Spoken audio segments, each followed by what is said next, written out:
Hello mga kaibigan, welcome to Anything Goes dito po sa Abante News Online. Ito po ang inyong host na si June Lalin. Mga kaibigan, kung matatandaan nyo po, nung February, meron po akong in-interview na isang successful Pilipina sa Barcelona, Spain, si Tita Rosel Adatu. Yan po. Pinalabas po namin dito sa Anything Goes, dito po sa Abante News Online, ang kanyang success story. Oo. Pero yun nga po, ngayong araw na to, makakasama po natin ng anak niyang si Miss Jessica Lozano Adatu. Hi Jessica. Buenos dias in Barcelona, Spain. Oh, Buenas magandang umaga. tardes Buenas tardes in the Philippines. Good afternoon. And here in I'm here in Los Angeles, California. So it's buenas tarde. Buenas noches. Ayan. Magandang Sorry. gabi. Oh, Yes. Pinag-aralan ko pero hindi ako natuto kasi talagang Spanish is un It's poquito. okay, June. It's okay. No habla Espanyol. Oo. Pero yan, we're trying Yeah. to be, kung atong interview natin sa iyo, Jessica, syempre, we're trying to be light, no? Pero mga kaibigan, kanina nabanggit ko nga nang ma-interview ko noong February 6 sa Barcelona, Spain, ang mother ni Jessica na si Tita Rosel Adatu, isang successful Pilipina businesswoman na may agency po. Siya po yung nagbibigay ng trabaho sa mga kababayan natin doon. At mga ibang lahi din. No? Pero eto nga, actually, it's so hard for me to do this interview po kasi Yeah, me too. si Ate Rosel po ay isa po sa mga Pilipino na tinamaan po ng COVID-19 in Barcelona, Spain. Actually, even si Jessica po, ikaw yung una nagka-COVID, right, Jessica? I'm a survivor. Oh yeah, you're a survivor. Yeah. Okay, I'm sad kasi yung naging minsan ko lang na-interview yung mom mo. Then after that, she even invited me na for dinner kami dalawa ni Mars magkasama. Yes. Tatlo kami, nag-dinner kami. After that, parang ayaw namin maghiwalay.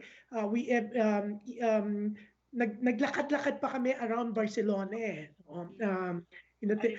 Hatid pa nga dapat namin siya sa bahay, pero sabi niya medyo malayo, so nag-taxi siya. I know. Yeah, ang tagal ng bonding namin. Actually, even the next day, she was inviting me again na pumunta which dumaan ako eh, natatandaan ko, dinaanan ko siya, dumaan ako dun sa agency niya, okay.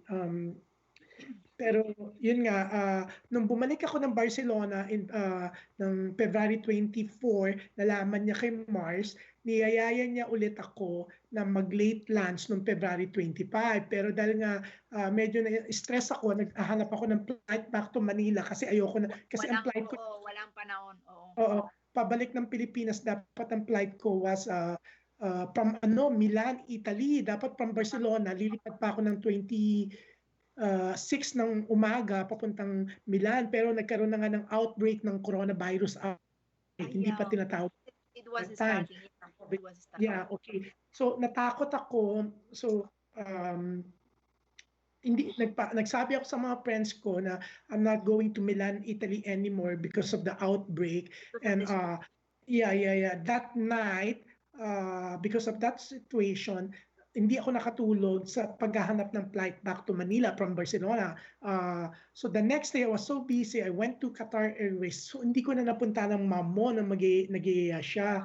So it really saddened me na nang malaman ko nga from Mars na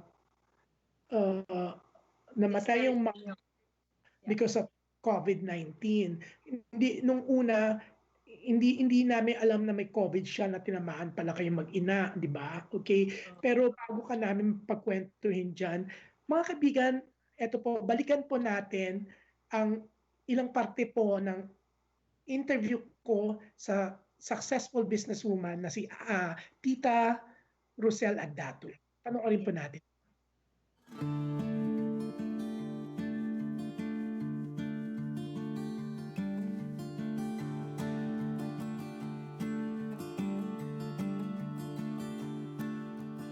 Oo, naging chimay ako. Pasalamat ako, naging 6 months lang. Sa mga abroad-abroad nung araw, nagturta kami, nag-TNT kami. Nung pumunta kami dito, sabi nila na maswerte ako dahil may pinsan ako na sumaklolo din sa akin dito. Meron akong best friend na Espanyola. Nakita niya, sinasamahan ko siya doon sa agency niya. Napansin niya yata na matalino daw ako, na-observe niya. Tapos sabi niya, tulungan kita sa pag-agency, sabi niya. O sinubukan ko, ngayon dumadami ang clientes. Tapos hindi lang sa mga Pilipino, Latinas, Marokis, lahat ng international. Tapos hanggang dito sa Barcelona, papuntang London, Canada, Amerika, naging international. Ako, friendly ako dito at saka marunong ako makisama sa mga tao. Pasalamat ako dito sa Barcelona dahil at least kahit na naghihirap kami, meron at least munlad din kami konti. Marunong kami gumamit ng ng intelihensya namin. Kaya yun ang konting-konti, tiyaga. Nagtiyaga kami, kaya may nilalaga din kami konti. The more you give, the more you receive.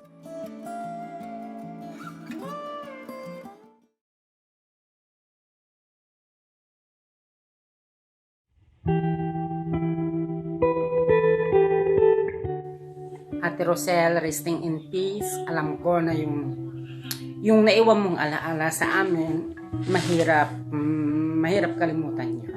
Sobra po kaming na-shock sa pangyayari na siya kinuha na ng ating Panginoon Diyos.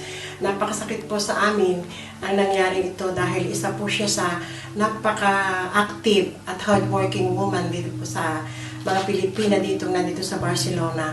Talaga pong napakasakit para sa amin lahat na mawala ang isang katulad niya na super active, hardworking, and a generous woman. So talaga pong hindi po naman talaga namin sukat akalain na hindi na namin siya makakasama sa aming mga acquaintances, events, and bonding with friends. So, Ate Rosel, may your soul rest in peace, in eternal peace with our Almighty God. We will miss you so much and hope you will have no pain, no sufferings there in heaven. So, Ate Rosel, happy birthday in heaven.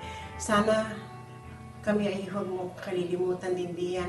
Sana kami ay iyong tutulungan na kami ay maging ligtas sa lahat ng sakuna sa araw-araw.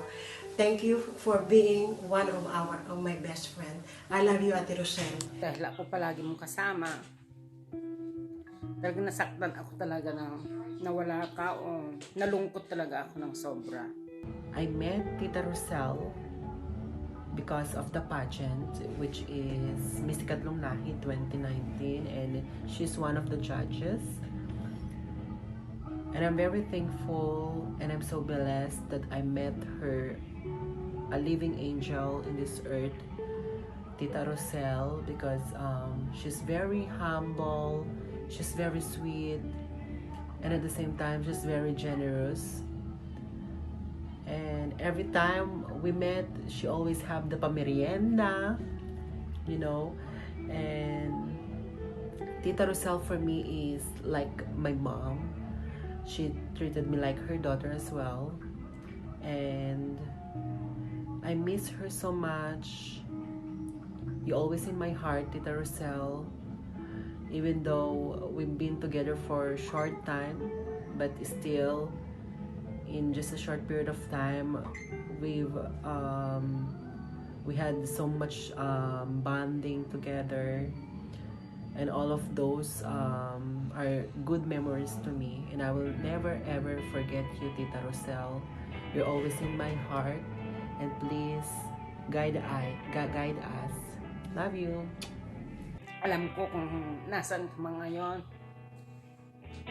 In God's hands, alam ko masaya ka na dyan. At kay Jess, magpakatatag ka lang dahil alam ko na mahirap yung pinagdadaanan mo ngayon. Just pray and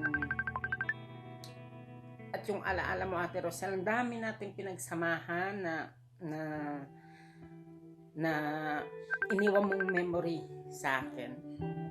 Yung araw-araw kong pumunta sa office mo, kwentuhan, resting in peace, nagpaplano kung ano yung para sa kapakanan ng sambayanang Pilipino magaganap sa sa birthday mo. Barcelona. Pero Maswerte kami ngayon, na nag-birthday sila ka ay sa nakapiling heaven namin at alam ko na masaya ka na dito doon. sa Barcelona.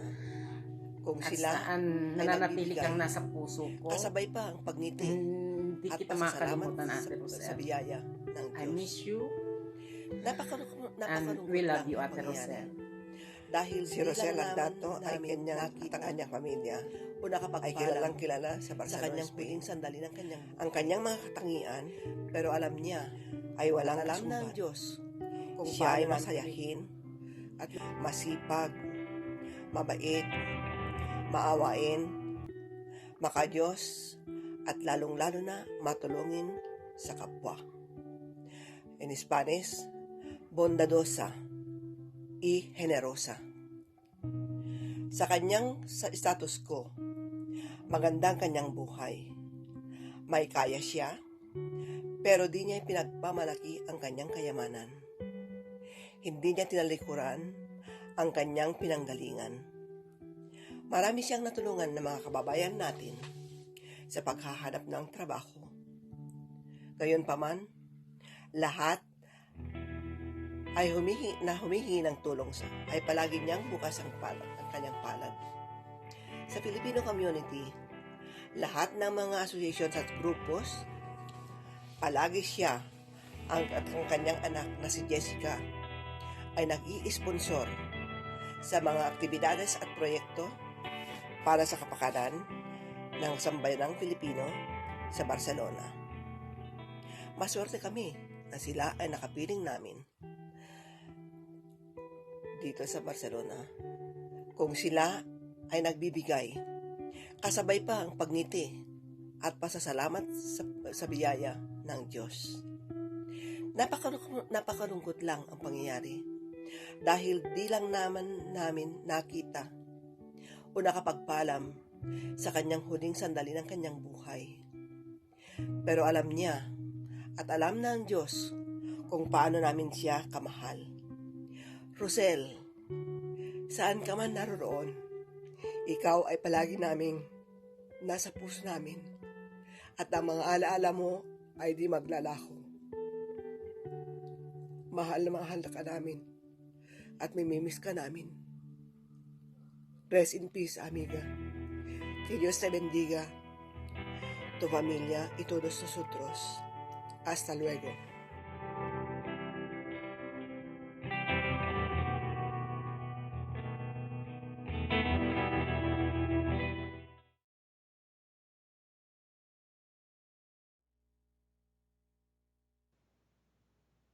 Yan.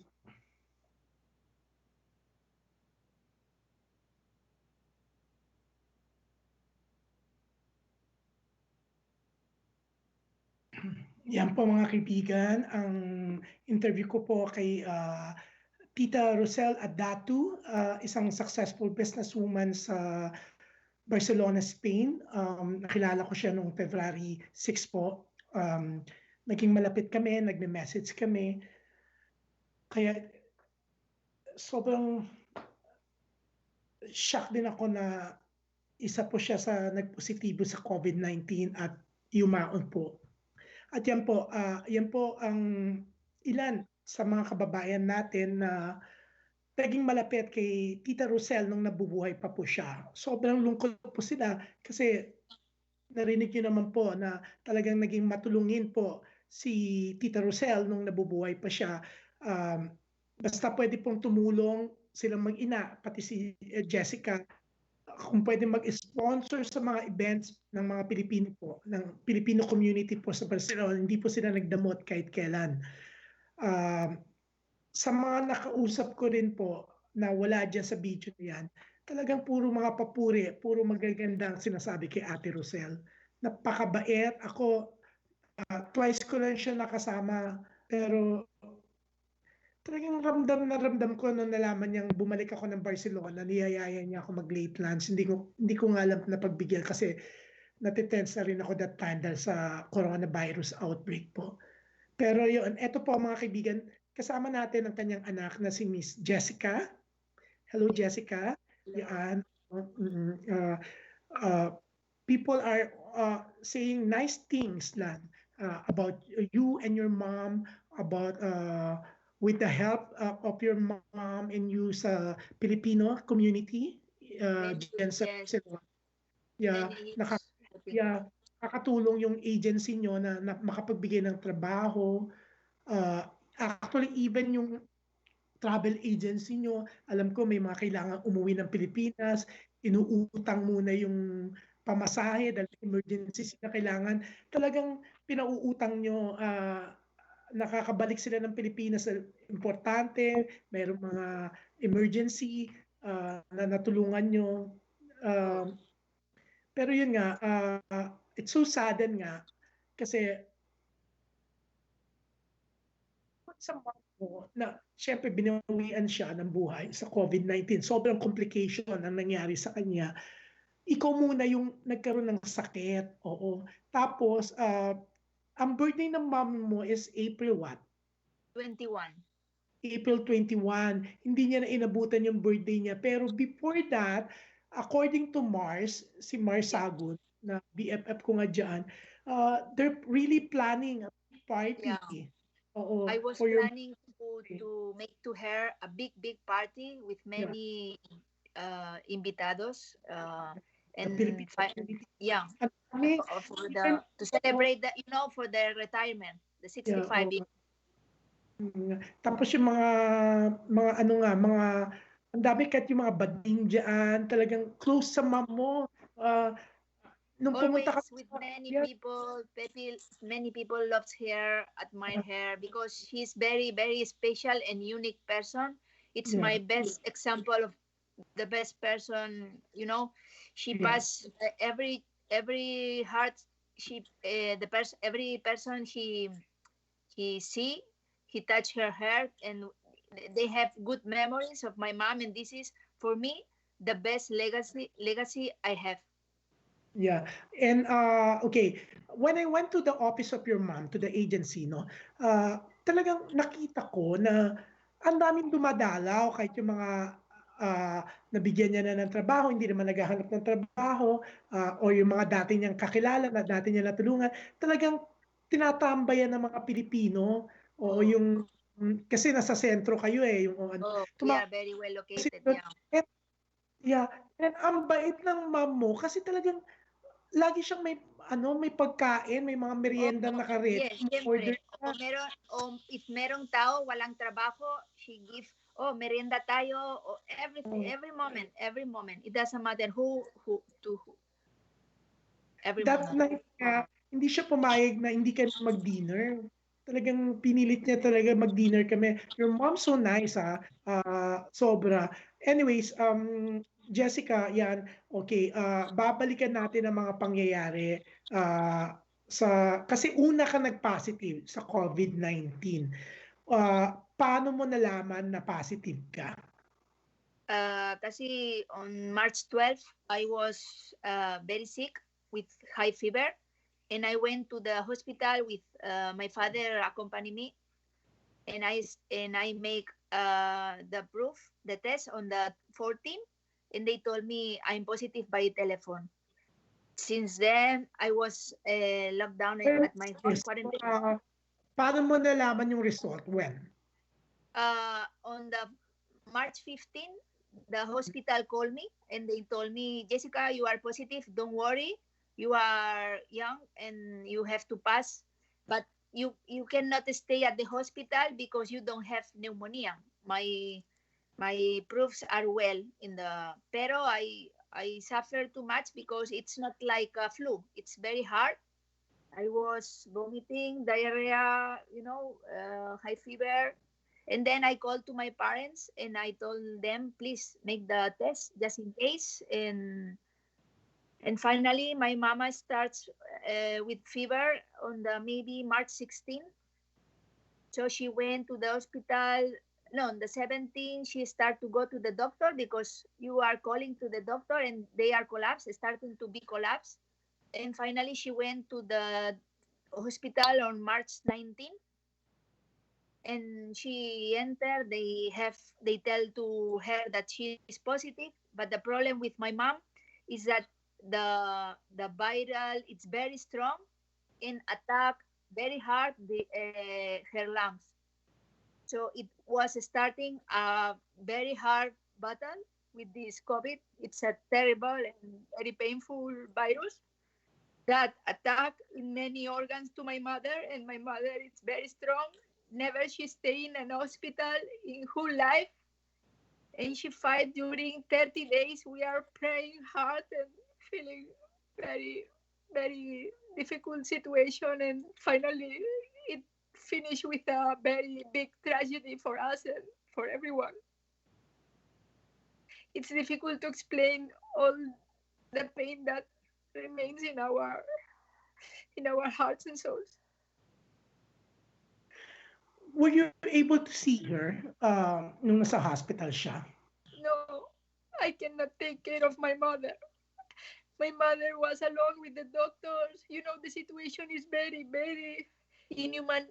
It's very painful. My father is at home. I'm at my home alone, and we cannot visit here. We first at the first days, she's strong and she can call us through WhatsApp.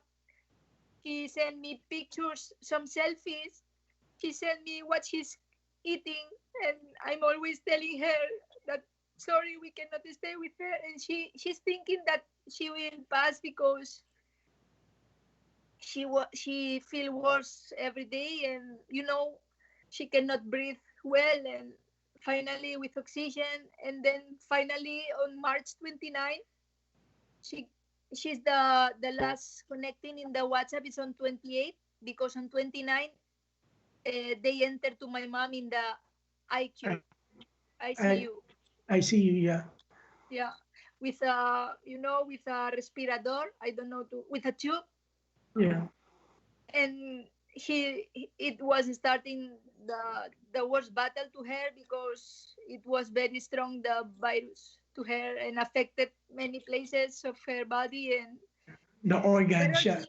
she was strong. She was a warrior. She was a fighter, because during 30 days she was thrown pass, but finally she can.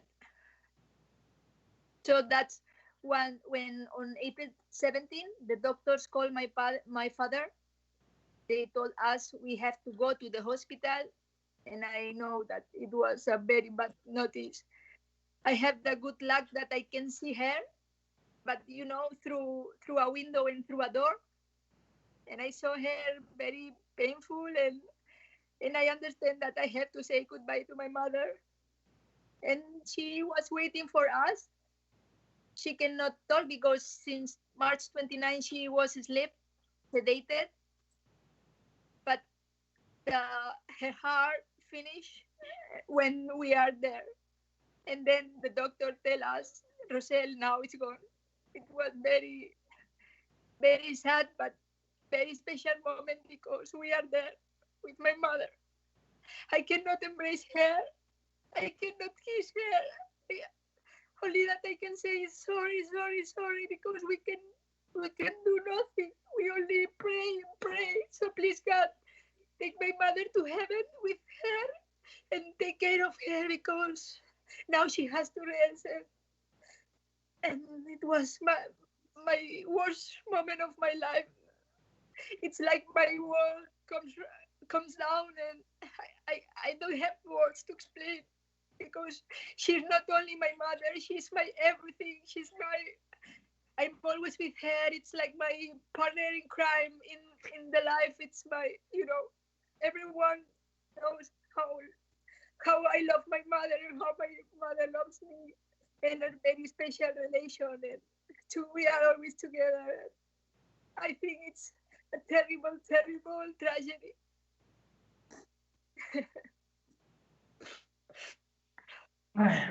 Sorry, but Yeah, I know it's very hard for you. Uh, very hard and very shock for everyone, for everyone I, who knows I know her. how Imagine close for me how you're it's really very painful. close to your mom because um, you work in the same office almost Yeah, every. we Yeah, share office, and yeah, we are always traveling together, and you know it's more than a mother. it's a it's like uh they take something very big in me through I don't know, and we are very empty and very broken, totally broken. yeah. I know. Nobody is prepared to lose a mother or a father. Always it's hard, but especially in these very bad conditions, it's more deep and hard. And I think it will be always unforgettable. And maybe with the time, with a very long time, we can start to live with this very big loss, very big loss. Yeah, I know how you feel, Jessica. Yeah, kasi nga kahit yung mga kaibigan, the friends of your mom, no, from Barcelona, the Filipino community, they're so sad. All Um, the people is affected and shocked. yeah. All the people. So Jessica was able to talk to you the other day and ask you about the business. So you're going to discontinue the agency. My Uh, travel agency, yes, but at the moment we stopped the agency of my mother because she's the soul of her business, so and you're going to close the my business? my Or plans of my mother is to, when she will retire, she will train somebody to carry her agency, but finally no time for this, and let's see what happened. At the moment we stop, and I'm not ready at the moment to go to the office. We can also, because it's a lockdown in Barcelona, Spain, but we will see what will we do about that. yeah. So Jessica, okay. I'm really, I'm really sorry for your loss. Pero okay. Uh, okay. Okay. Sorry. Okay. Nung nakaramdam ka ng symptoms ng COVID-19, The uh, first one important is the fever and the cough. yeah. Okay. Um, sa tingin mo, Jessica, saan mo siya nakuha? We don't know because we are many related with many international people in many events. You I even don't went know. like there's an event for I think it's like event of a airline company and Yeah, shipping company with your mom. You went there yeah. We went last there. February. No, but Last we have many events. We don't know exactly. The doctors don't know if I take before and then my mother, or in a different places, because the last moments I stay more than with my father, and also I have a worker in my office, and they Yeah. are okay. So it's very, but the problem that doctors told me can be in every place, because it starts very infected the virus and it's invisible and you don't see, but it's in everywhere. So I give you to all the kababayan, please take care, because this is very serious. Be protected, and it's very painful for you know So you're just staying home now. You don't go out anymore. no, I'm stay at home with my father, because in these special moments I have to live together with him. I cannot stay alone. He cannot stay alone, and we have to take care to both. And Yeah. but now I'm negative. I passed the this. Yeah. I passed, Okay. pero about the situation, I'm not feeling well. Yeah. How's your dad? How's your father? My father is okay. I was afraid too if he has the COVID, but fortunately he hasn't the virus. But I'm now very worried because chronicle. He can breathe normally because he has many, for example, he has more, complications if he takes the COVID, and that's why he stay at home. And if he needs to buy something, we take at home, and he cannot go out at the moment for security. Yeah. Okay, Jessica, okay, when your mom died on the 17th, April Yes. 17th, yeah, okay. Ano, cremate ba siya kaagad? No. After the visit, the final saying goodbye to my mother in the ICU, I have to call the insurance because we have insurance, and I pray to the Lord, please, to make a burial, not a cremation, because the volunteer, the soul of my mother wants to not to be cremated, and I was praying hard because I know that in other families in other places it's bawal yung burial. Yeah. Yeah. But finally we can Cremate afford. kaagad. Yeah. Oh yes, I'm very afraid of that. Pero finally it's not the burial that she realized, pero importante is it was a burial because of the conditions of the situation. So, nandun ka. So, yes, it's in Montjuic. At the moment, we cannot bring her body to the Philippines because it's about the situation. But after the situation, starting on 2 years, they told us, the funeraria, we can bring to the Philippines because we have a familiar pantheon there, and it's what my mother wants before. Yeah. So that's her, okay. But I know that my mother and God can understand the situation. We do what we can, but for example, in the burial, it was only a private burial. Only 3 people: my father, my cousin, and me. But I'm sure, and I told to my mother, don't worry, because everyone, thousands and thousands of people, were praying and crying her loss at their homes, and this is for me the most important to her.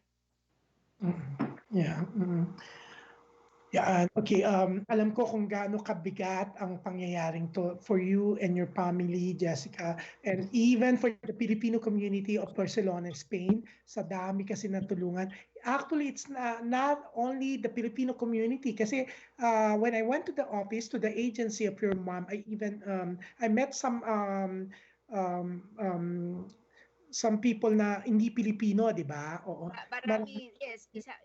Maraming bansa, pati not only the workers and the friends, also the employers. They are lawyers, doctors, very high position. They are crying also the loss of my mother. I'm receiving many calls and good message of my mother, and this is instead we are broken and with the heart and soul. I can read every message, and it feels I receive very the love and the memories that my mother brings in every heart she passed. Yeah. Okay. Mga kaibigan, si Jessica more on ano po siya, Spanish po ang language niya, but nakakaintindi po siya ng Tagalog. Nakakaintindi siya kasi karamihan po sa mga bumibisita sa kanya sa travel agency niya, mga customer niya po ay mga Pilipino. Actually, even ang Philippine tourism po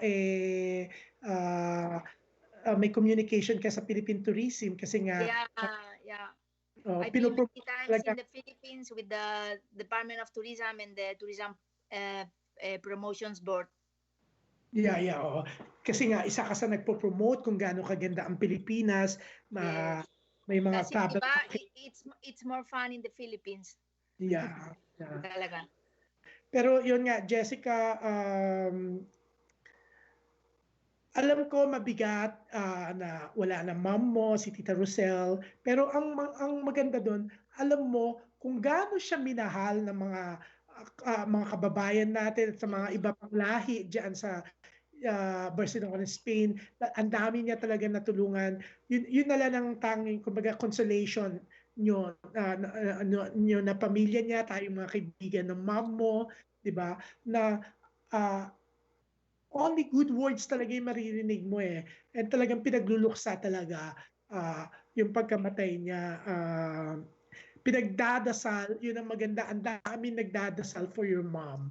Yes. Para sa kaluluwa ng mom mo. So, yun. I know she's in heaven now. Oo. Sure, sure. For sure, oo. But, syempre, life goes on. After this pandemic, kailangan nating magpakatatag, di ba? You have your travel agency. Yes. Syempre, continue lang yung buhay. Pero yun, ako, I will always pray for your mom. Uh, Whenever na papasok ako sa bahan, I will always include her sa prayers ko. Kasi kahit 2 beses kami nagkasama, hindi ko makakalimutan yung kabaitan niya. Sobra yung, alam mo, parang ang tagal na namin magkakilala nung first. Di ba, remember, we even went to your office, dinala ko ng mom mo sa likod, di ba? Pinakilala kayo, tsaka doon sa secretary mo, di ba? You were very happy. Then, yung interview ko sa kanya sa Abante News Online nga dito sa Anything Goes, talagang she's very, very proud sa interview ko. Happy siya, sabi sa akin ni Mars. Very thankful siya. Ako, ang saya ko na although wala na mom mo, ang saya ko na in less than 2 months, napahappy ko rin siya. Napahappy siya ng Abante News Online, di ba? Oo. So, ako talaga, nang sinabi sa akin ni Mars yun, na sobrang saya siya pag magkausap sila ni Mars, sinasabi niya na natuwa siya doon sa interview ko sa kanya. Na ako naman, natuwa ako kasi sinama nga ako, pinakilala ako sa kanya ni Mars. Tapos, wala. Nung gabing yun, parang ayaw namin maghiwalay na ang saya-saya niya. So, yun ang gusto kong i-remember sa kanya. Yes. Yeah. It's a very, very good heart. Always with a smile, always helping. It's admirable. Siguro, ako, every time makakakita ako ng turon. Yeah. Kasi talaga, pinilit niya talaga ako. Actually, I was craving for turon that day. Tapos tama-tama, may turon siya, ang dami niyang turon kasi pinaghahandaan niya nga yung mga Pilipino na nagpupunta doon. Maraming pupunta dyan para, diba? So ako, every time, pag makakakita ko ng turon, there's turon, maalala ko si Tita Rosal. Diba? Pero yun nga, we have to be strong. Yeah, diba? Of course. And I know my mom will guide us, and especially me, to be more strong, and also that's why we are praying, and the spiritually always cleanse your heart and painful, and Yeah, you have to be strong to take care of your dad, Jessica. Yeah. That's why now I'm worried about my dad because it's more elder, and it's very down, and we have to. Tomorrow is the birthday of my father. He don't like to celebrate, but I will put a cake to blow and to try to So give they're some. both April. Okay, your mom is 81, and your dad is My father 30. is 30. Yes. Yeah. Okay. Yeah. Jessica, okay. Medyo iibahin ko muna yung no. Kukumustahin ko, how's the situation in Barcelona, Spain now? Aside sa inyo ng mom mo, kasi may isa rin Pilipina pero gumaling din siya, nalaman ko. May iba ka pa bang mga kakilala na nalaman? I know some Filipinos also survivors, but I know in Spain, in Barcelona, maybe not Filipinos. I know another cases of family relatives or friends that also some die, another very grave, still in the hospital. There are many, but the problem of Spain, it's not yet controlled. So I'm saying, please take care of all of you, because I think it's complicated until this is finished. And I pray and I hope it finish soon and to Yeah, be it's back still to a locked down. normal life. Yeah. It's still locked Yeah. down in It's still Barcelona. locked down, but the problem When? is not and at the moment they tell until May, pero I think it has to be more long for a good control and for clean everything.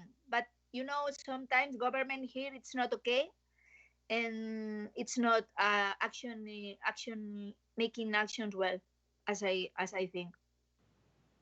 Okay. Anyways, you take care. Thank Stay safe. Um, God bless us all. Thanks. Yeah, of course, alam ko, uh, uh, lahat, buong mundo, the whole world are really praying, hoping na magkaroon na talaga ng vaccine talagang panlaban sa COVID-19 na to, itong pandemic na to. Um, It's a so, very bad virus, very bad, very bad. yeah. oo nga. So, what can you advise sa mga nanonood sa atin ngayon? Aside from staying at home. Stay at home. It's not a game. It's the most important na yung is to stay alive, to stay well with good health, and then maybe money is the secondary, but the first one, it's better to stay at home, boring or looking Netflix or internet, but safe. I think this is the most important na yun, not more. Yeah, okay. And Jessica, hopefully after this pandemic, I will see you again in Barcelona. Let's celebrate the life of your mom. Magkita tayo kung pwede nang mag-get together. Um, Celebrate the life of your mom kasi uh, alam kong naging very colorful ang buhay of your mom. Ang maganda sa mom mo, uh, hindi niya kinakahiya yung pinanggalingan niya, pinagmamalaki niya, naging tagalinis siya. We are very proud. Yes, and Yeah. she has, she's admirable. And after this, because we will celebrate a big mass, because many people wants to make like a tribute to my mother. When we can go to the church to San Agustin, and we will see when can be. But sure, Yeah. will be do. Siyempre, we have after nga neto, even matapos yung pandemic, we have to observe After that, social when all distancing is na talaga. normal, we will make a very big mass with like as she likes, with many flowers, with music, and to tribute my mother. Yeah, again, Jessica, thank you for this interview. You're still hurting, alam ko, matatagalan yan, pero pinagbigyan mo kami dito sa Abante News Online, dito sa Anything Goes. I will always pray for your mom. Thank you so much. I'll pray for you and your dad. Yes, at syempre, please. sa mga kababayan natin dyan sa Barcelona, Spain. Maraming salamat. And hopefully, next time na magkausap tayo in person, wala na tong We pandemic na. can embrace, importante, embrace. Yeah. Kasi na yung hindi pwede. Yeah. Okay, thank you very much, Vale. Jessica. Bye-bye. You take Salamat care, sa okay? inyo. Okay. Thank you so much. Maraming salamat. Maraming Bye-bye. salamat sa mga nanood netong episode na to. That's Miss Jessica Lozano Adatu. Yung Lozano po, nasa gitna po siya, nauuna po sa apelido, sa surname na Adatu. Yung Adatu po, mom niya, Lozano po is the dad. It's really like that daw dyan sa Spain. So, kahit si Ate Rosel, then yung surname nga ng asawa niya, Lozano, then Adatu. Unlike po sa atin sa Pilipinas, kung married ka, mahuhuli na yung pangalan ng apelyido ng asawa mo. Pero diyan po, si Ate Rosel po, yung Adatu niya, yung sa Pilipinas, di ba? Pero yung asawa niya is Lozano. Anyways, thank you very much, Jessica. Yeah. Bye-bye. Ingat kayo. I'll see you again, okay? I'll see you in person. Maraming salamat. Ano bang ang tamang paalam? Adios? Paano ba?